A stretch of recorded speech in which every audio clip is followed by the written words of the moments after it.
우리 그리스도인들은 보이지 않는 것을 보는 사람들입니다. 우리는 나 자신이 아니라 하나님을 바라봅니다.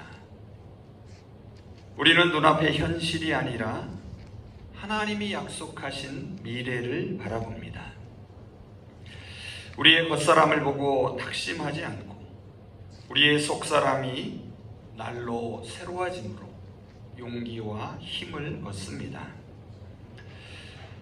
보이지 않는 것을 바라보는 사람은 낙심하지 않습니다. 꿈이 있는 사람은 낙심하지 않습니다. 보이지 않는 것을 볼 수 있도록 하나님께서 우리의 믿음의 눈을 활짝 열어주시기를 바랍니다. 믿음은 영원의 세계에서 현재를 바라보는 능력입니다. 영혼을 바라보는 능력으로 저와 여러분의 오늘을 새롭게 만들어갈 수 있기를 바랍니다. 깨진 창문 이야기가 있습니다. 프랑스의 경제학자 바스티아라는 사람이 쓴 우화입니다. 내용은 이렇습니다. 한 소년이 빵집 창문을 깨뜨렸습니다. 빵집 주인은 깨진 창문을 20만 원을 주고 갈아 끼웁니다. 덕분에 유리가게 주인은 20만 원을 벌게 되었고 그는 그 돈을 다른 데에 지출합니다. 이런 과정을 통해 새로운 돈이 계속 지출됩니다. 다른 가게 주인들에게 다양한 소득이 계속 창출됩니다.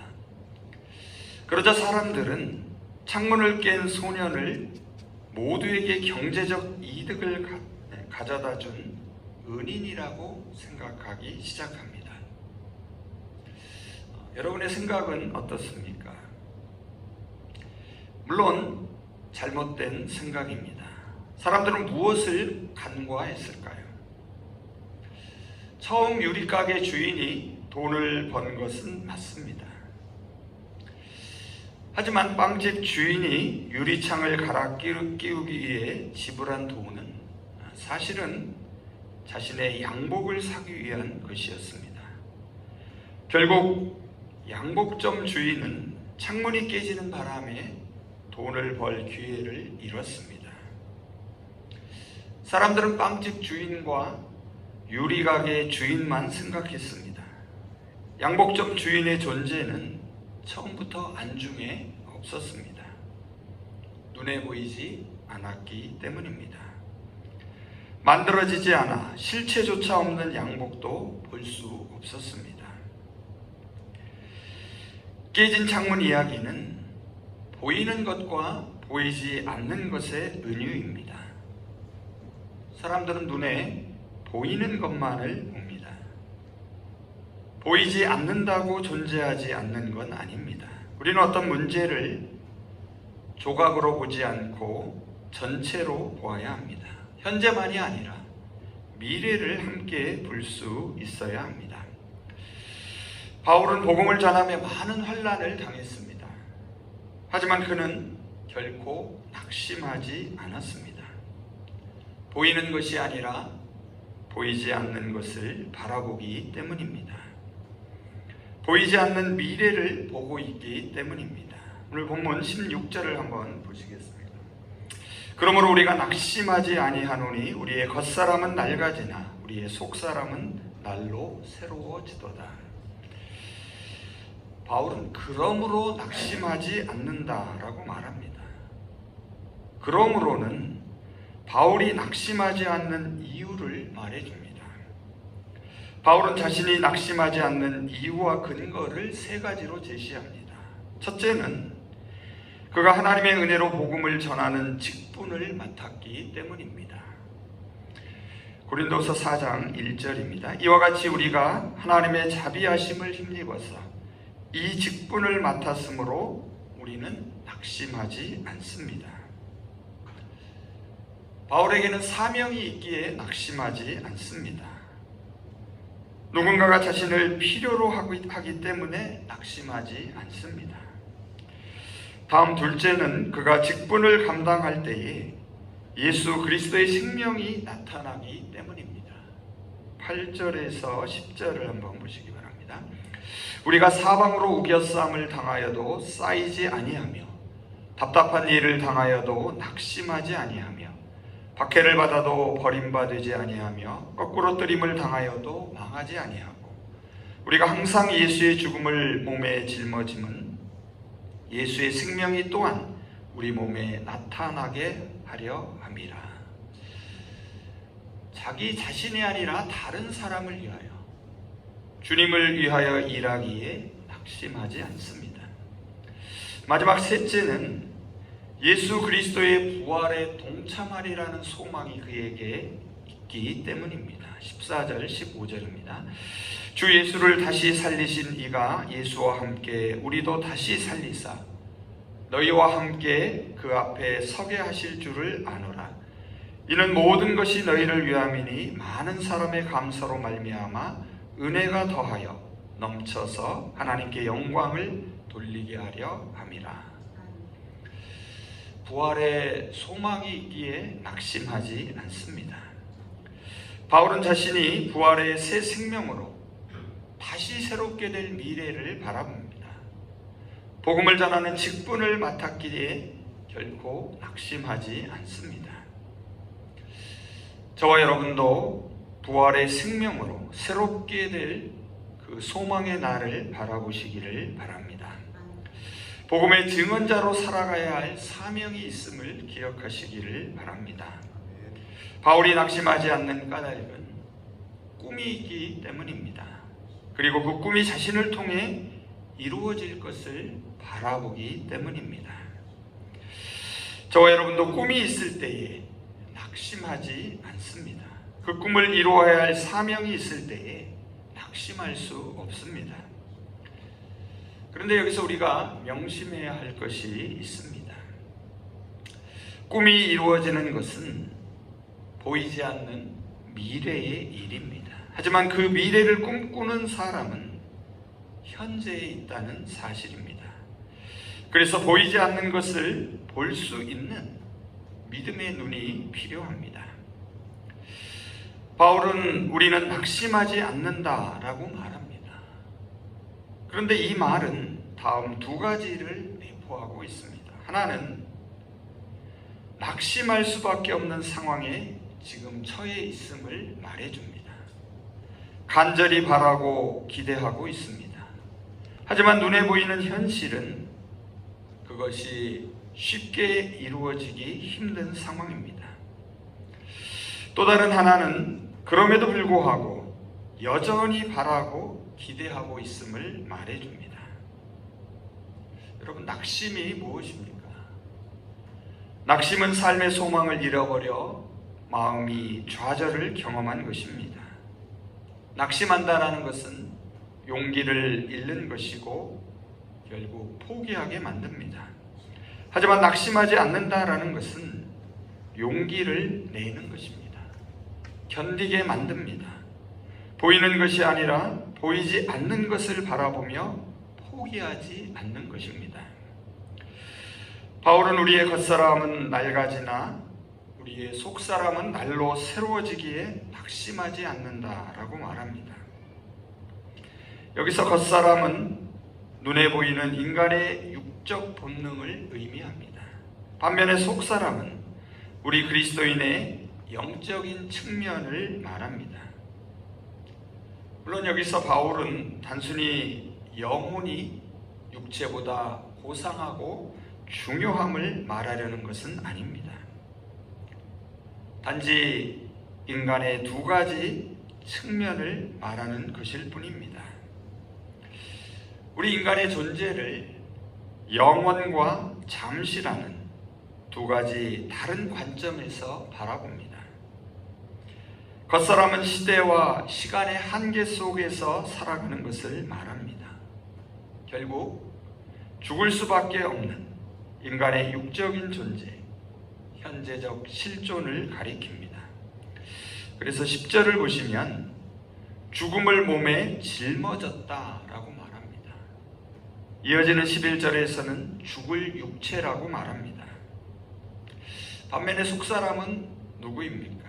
속사람은 복음을 통하여 그리스도를 믿음으로 중생한 영적 존재를 말합니다. 이는 장차 다가올 새로운 시대의 실존을 가리킵니다. 속사람은 부활 시에 완성될 그리스도의 형상을 계속해서 닮아가는 존재입니다. 속사람은 완성을 향하여 나아가는 과정에 있습니다. 그래서 속사람은 그 완성의 날을 바라보며 지금 여기서 날마다 일상을 새롭게 해야 합니다. 바울은 겉사람이 끊임없이 다가오는 고난과 세월의 흐름으로 인하여 점점 쇠약해지는 것을 인정하고 받아들입니다. 그리고 그것에 비례하여 영원한 세계에 속한 속사람은 그 나라에 점점 가까워지는 것을 바라보며 낙심하지 않습니다. 바울은 겉사람이 보고 있는 고난의 현실과 속사람이 바라보는 미래의 영광을 대조합니다. 그래서 17절을 보시면 우리가 잠시 받는 환난에 경한 것이 지극히 크고 영원한 영광에 중한 것을 우리에게 이루게 한다라고 말합니다. 바울은 잠시와 영원을 대조합니다. 동시에 환난에 경한 것과 영광에 중한 것을 비교합니다. 환난에 경한 것은 잠시이지만 영광에 중한 것은 영원하다고 말합니다. 우리 그리스도인들이 영광의 빛을 보기 위해서는 반드시 환난의 터널을 통과해야 함을 말해줍니다. 우리 그리스도인들이 당하는 환난이 심각하고 길게 느껴질 수 있습니다. 하지만 그 영광에 비하면 일시적이고 가벼운 것임을 또한 말해줍니다. 그리스도의 영광에 참여하는 자들은 그리스도의 고난에도 참여함으로써 그와 완전한 연합을 이룰 수 있습니다. 그래서 바울은 여기서 측량할 수 없는 영광에 비해 복음을 전하면서 겪는 환난은 일시적이고 작은 것이라고 말합니다. 고난은 인간의 관점에서 보면 무겁고 오랫동안 지속되는 것처럼 보입니다. 하지만 영적인 눈으로 보면 그렇지 않다는 것입니다. 그렇다고 바울이 그리스도인이 세상에서 겪는 환난을 과소평가하는 것은 아닙니다. 실제로 바울이 사도직을 수행하면서 직접 겪은 환난은 결코 가벼운 것이나 일시적인 것이 아니었습니다. 바울은 자신이 당한 환난이 너무 심해서 살 소망을 포기했다고까지 말합니다. 고린도후서 1장 8절입니다. 형제 여러분, 우리가 아시아에서 당한 환난을 여러분이 알아주기를 바랍니다. 우리는 우리의 힘에 겹게 너무 짓눌려서 살 희망마저 잃을 지경에 이르렀습니다.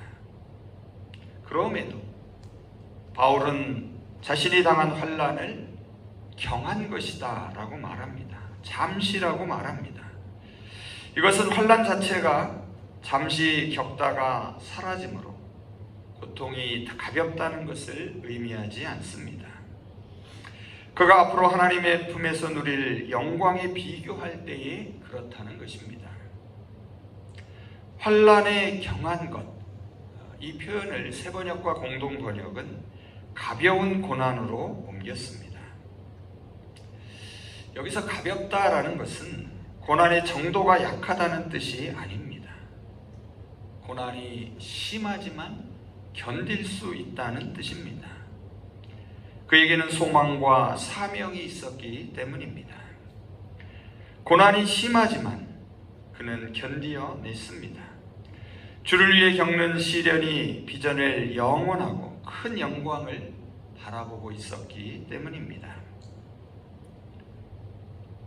세상의 아름다운 꽃들은 다 흔들리며 핍니다. 세찬 비바람은 아름다운 꽃잎에 상처를 입히고 떨어뜨리기도 합니다. 하지만 상처 입은 꽃향기는 바람에 멀리 오래 퍼져갑니다. 꽃잎이 아프게 떨어진 후에 열매를 맺습니다. 열매 속에 생명의 씨앗이 단단하게 자리를 잡습니다. 새로운 생명을 잉태합니다. 고난이나 어려움 자체가 권장할 만한 선은 아닙니다. 하지만 진리를 위해, 하나님의 뜻을 위해 겪는 고난은 우리 속에 영원한 생명을 깃들게 합니다. 하나님은 인간의 눈을 만드실 때에 가운데 까만 부분과 바깥쪽에 하얀 부분으로 만드셨습니다.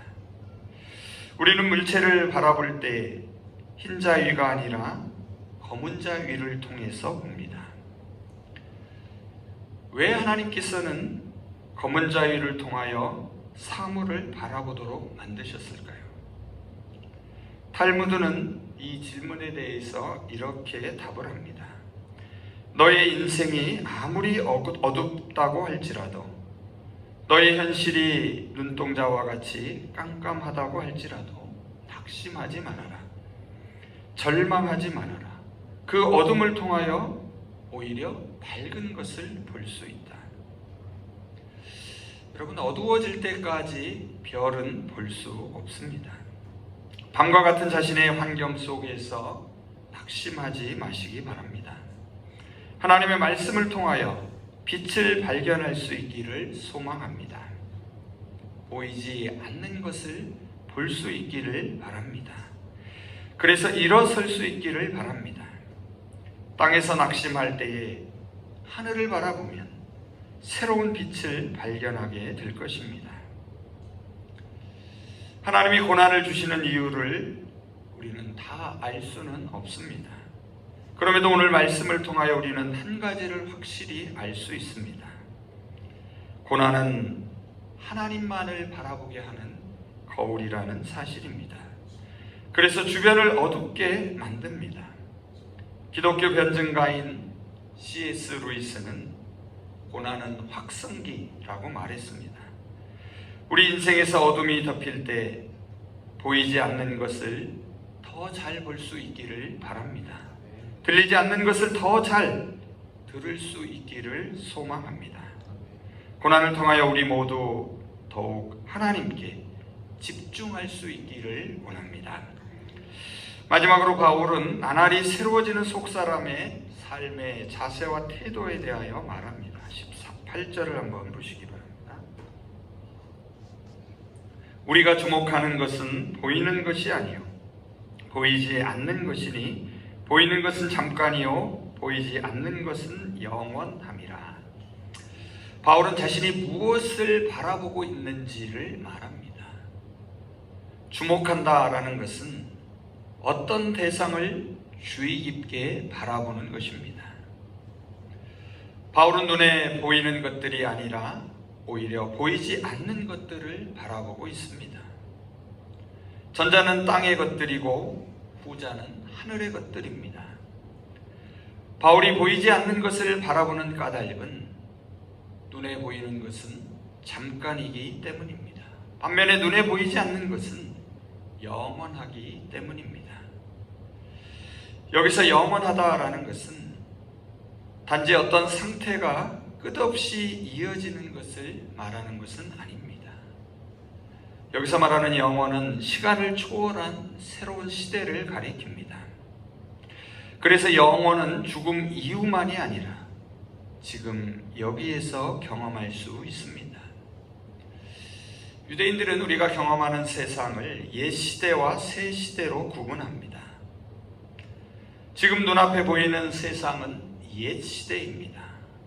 새 시대는 하나님이 직접 통치할 눈에 보이지 않는 세상입니다.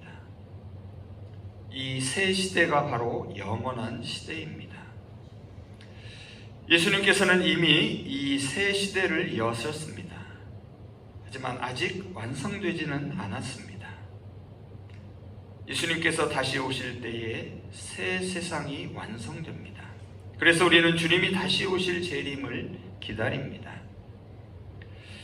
보이는 것과 보이지 않는 것의 대조는 이미와 아직 아니라는 종말론적인 긴장을 보여줍니다. 바울은 눈에 보이는 일시적인 세계보다는 종말에 완성될 영원한 세계를 바라봅니다. 그렇다고 해서 바울이 현실의 세계를 회피하려는 것은 아닙니다. 그는 종말에 완성될 세계를 바라보면서도 현실의 삶을 누구보다도 진지하고 성실하게 살았습니다. 보이지 않는 것을 바라본다라는 것은 지금 여기에서 새 시대를 살아가는 것을 말합니다. 이것은 믿음을 통해서 가능합니다. 히브리서 기자는 히브리서 11장 1절에서 믿음은 바라는 것을 실현하는 것이고 보이지 못하는 것들을 꿰뚫어 보는 것이다 라고 말했습니다. 우리 그리스도인들은 눈앞에 보이는 외적인 화려함과 번성함에 시선을 빼앗겨서는 안 됩니다. 우리 눈에 보이는 것들은 언젠가는 다 사라질 무상한 것들입니다. 인생의 겨울이 오면 한때 우리 마음을 설레게 했던 것들은 더 이상 우리 삶을 보장하지 못함을 깨닫게 됩니다. 이제 말씀을 정리해 보겠습니다. 바울은 우리는 낙심하지 않는다라고 말합니다. 이 우리 속에 모든 그리스도인들이 들어 있습니다. 그래서 저와 여러분도 낙심하지 않습니다. 겉사람은 비록 낡아져도 속사람은 매일같이 조금씩 새로워지기 때문입니다. 우리는 낙심하지 않습니다. 우리가 지금 겪는 일시적인 가벼운 고난은 비교할 수 없을 정도로 영원하고 크나큰 영광을 우리에게 이루어주기 때문입니다. 우리는 낙심하지 않습니다. 우리는 보이는 것을 바라보는 것이 아니라 보이지 않는 것을 바라보기 때문입니다. 보이는 것은 잠깐이지만 보이지 않는 것은 영원하기 때문입니다. 우리는 낙심하지 않습니다. 눈에 보이는 현실이 아니라 하나님이 이루실 미래를 바라보기 때문입니다. 우리는 낙심하지 않습니다. 우리는 우리 자신이 아니라 우리의 주변 상황이 아니라 하나님을 바라보기 때문입니다. 우리는 낙심하지 않습니다. 우리에게 부활의 새 생명이 있고 부활의 복음을 전할 사명이 있기 때문입니다. 꿈이 있는 사람은 낙심하지 않습니다. 꿈을 이루어야 할 사명이 있는 사람은 낙심하지 않습니다. 보이지 않는 것을 볼 수 있도록 하나님께서 저와 여러분의 믿음의 눈을 활짝 열어주시기를 바랍니다. 영혼을 바라보는 능력으로 저와 여러분의 오늘을 날마다 새롭게 만들어갈 수 있기를 소망합니다. 이제 바울을 통해 주시는 주님의 말씀을 다시금 들으며 설교를 마치겠습니다. 제가 세번역 성경으로 읽습니다. 그러므로 우리는 낙심하지 않습니다. 우리의 겉사람은 낡아가나 우리의 속사람은 나날이 새로워갑니다. 우리가 지금 겪는 일시적인 가벼운 고난은 비교할 수 없을 정도로 영원하고 크나큰 영광을 우리에게 이룩해 줍니다. 우리는 보이는 것을 바라보는 것이 아니라 보이지 않는 것을 바라봅니다. 보이는 것은 잠깐이지만 보이지 않는 것은 영원하기 때문입니다. 아멘. 기도하겠습니다. 소망이 되시는 하나님, 겉사람은 비록 낡아져도 속사람이 날로 새로워지게 하여 주시옵소서. 저희가 지금 겪는 일시적인 가벼운 고난이 마침내 비교할 수 없을 정도로 영원하고 크나큰 영광을 이루게 한다는 사실을 깨닫게 하여 주시옵소서. 그래서 저희로 보이는 것을 바라보는 것이 아니라 보이지 않는 것을 바라보게 하시고 저희로 하여금 낙심하지 않고 소망 가운데 담대하게 하여 주시옵소서.